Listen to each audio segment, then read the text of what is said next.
الحمدللہ رب العالمین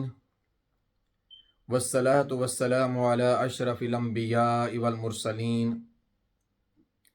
اما بعد فاعوذ باللہ من الشیطان الرجیم بسم اللہ الرحمن الرحیم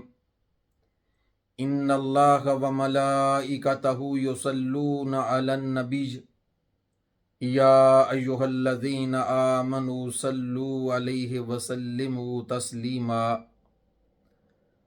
اللہم صلی علی محمد وعلی آل محمد۔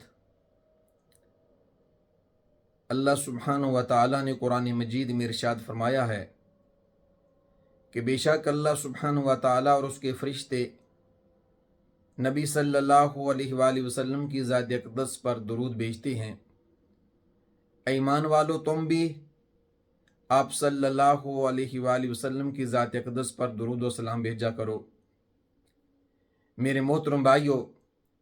جو آپ صلی اللہ علیہ وآلہ وسلم سے ہمارا محبت اور ایمان کا تعلق ہے، اس کی بنیاد پر آپ صلی اللہ علیہ وآلہ وسلم کا ہم پر یہ حق بنتا ہے کہ ہم زیادہ سے زیادہ آپ صلی اللہ علیہ وآلہ وسلم کی ذات اقدس پر درود و سلام بھیجیں۔ اس سے ہمیں ہی فائدہ ہوگا، کیونکہ آپ کی شان اور آپ کی عظمت تو پہلے ہی بہت زیادہ بلند ہے۔ وَرَفَعْنَا لَكَ ذِكْرَكَ۔ ایک دن حضرت ابی بن کعب رضی اللہ تعالیٰ عنہ نے عرض کیا، یا رسول اللہ صلی اللہ علیہ وآلہ وسلم، میں آپ کی ذات اقدس پر زیادہ سے زیادہ درود و سلام بھیجنا چاہتا ہوں، تو آپ صلی اللہ علیہ وآلہ وسلم مجھے یہ بتا دیجئے کہ میں اپنی دعا کا کتنا وقت آپ پر درود بھیجنے کے لیے مخصوص کروں۔ تو آپ صلی اللہ علیہ وآلہ وسلم نے ارشاد فرمایا کہ تم جتنا چاہو وقت مخصوص کر دو، یہ تمہارے لیے بہتر ہوگا۔ تو حضرت ابی بن کعب رضی اللہ تعالیٰ عنہ نے عرض کیا، یا رسول اللہ صلی اللہ علیہ وآلہ وسلم، میں اپنی دعا کا چوتھائی حصہ آپ کی ذات اقدس پر درود بھیجنے کے لیے مخصوص کرتا ہوں۔ تو آپ صلی اللہ علیہ وآلہ وسلم نے ارشاد فرمایا کہ تم جتنا چاہو وقت مخصوص کر دو، اگر زیادہ کرو گے تو یہ تمہارے لیے بہتر ہوگا۔ تو حضرت ابی بن کعب رضی اللہ تعالیٰ عنہ نے عرض کیا، یا رسول اللہ صلی اللہ علیہ وآلہ وسلم، میں اپنی دعا کا آدھا وقت، پھر اس کے بعد یہ عرض کیا کہ 2/3، پھر آخر میں یہ عرض کیا کہ یا رسول اللہ صلی اللہ علیہ وآلہ وسلم، میں اپنی دعا کا سارا وقت آپ پر درود بھیجنے کے لیے مخصوص کرتا ہوں۔ تو آپ صلی اللہ علیہ وآلہ وسلم نے ارشاد فرمایا، اگر تم ایسا کرو گے تو تمہاری ساری فکروں اور ضرورتوں کی اللہ سبحانہ و تعالیٰ کی طرف سے کفایت کی جائے گی، یعنی تمہاری ضرورتیں اور وہ چیزیں جو تم اللہ سبحانہ و تعالیٰ سے دعا میں مانگنا چاہتے ہو، اگر تم وہ نہیں مانگو گے تو پھر بھی اللہ سبحانہ و تعالیٰ وہ تمہیں سب کچھ عطا کرے گا۔ اور آپ صلی اللہ علیہ وآلہ وسلم نے ارشاد فرمایا، اولی الناس بی یوم القیامت اکثرہم علی الصلاۃ، کہ جو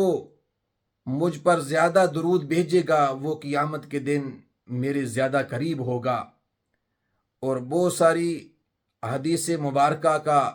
یہ خلاصہ ہے کہ جو نبی صلی اللہ علیہ وآلہ وسلم کی ذات اقدس پر درود بھیجے گا، اللہ سبحانہ و تعالیٰ اس پر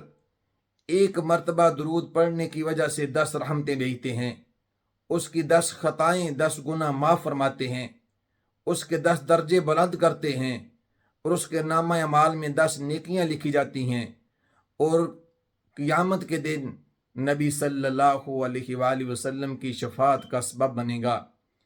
تو اسی طرح جہاں درود پڑھنے کے فائدے ہیں،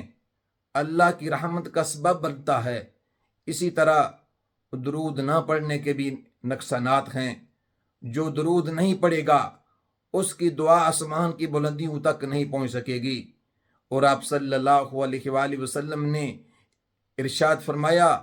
کہ وہ شخص بخیل اور کنجوس ہے کہ جس کے سامنے میرا ذکر کیا جائے اور وہ مجھ پر درود نہ بھیجے۔ اور آپ صلی اللہ علیہ وآلہ وسلم نے ارشاد فرمایا کہ وہ شخص ہلاک ہو گیا، وہ شخص برباد ہو گیا کہ جس کے سامنے میرا نام مبارک لیا جائے اور وہ مجھ پر درود نہ بھیجے۔ اور آپ صلی اللہ علیہ وآلہ وسلم نے ارشاد فرمایا کہ اگر کسی مجلس میں چند لوگ جمع ہوں اور اگر وہ اللہ سبحانہ و تعالیٰ کا ذکر نہ کریں اور مجھ پر درود نہ بھیجیں تو اللہ سبحانہ و تعالیٰ ان کو چاہے قیامت کے دن معاف کر دے، چاہے تو ان کو عذاب کرے۔ تو میرے محترم بھائیوں، ہم زیادہ سے زیادہ آپ صلی اللہ علیہ وآلہ وسلم کی ذات اقدس پر درود و سلام بھیجیں۔ اور امام شافعی اور امام احمد بن حنبل رحمۃ اللہ علیہ کے نزدیک نماز کے آخری قعدہ میں درود پڑھنا یہ واجب ہے، اس کے بغیر نماز نہیں ہوتی۔ تو قیامت کے دن نبی صلی اللہ علیہ وآلہ وسلم پر زیادہ درود بھیجنا، زیادہ درود پڑھنا، یہ آپ صلی اللہ علیہ وآلہ وسلم کی قربت اور آپ صلی اللہ علیہ وآلہ وسلم کی شفاعت کا سبب بنے گا۔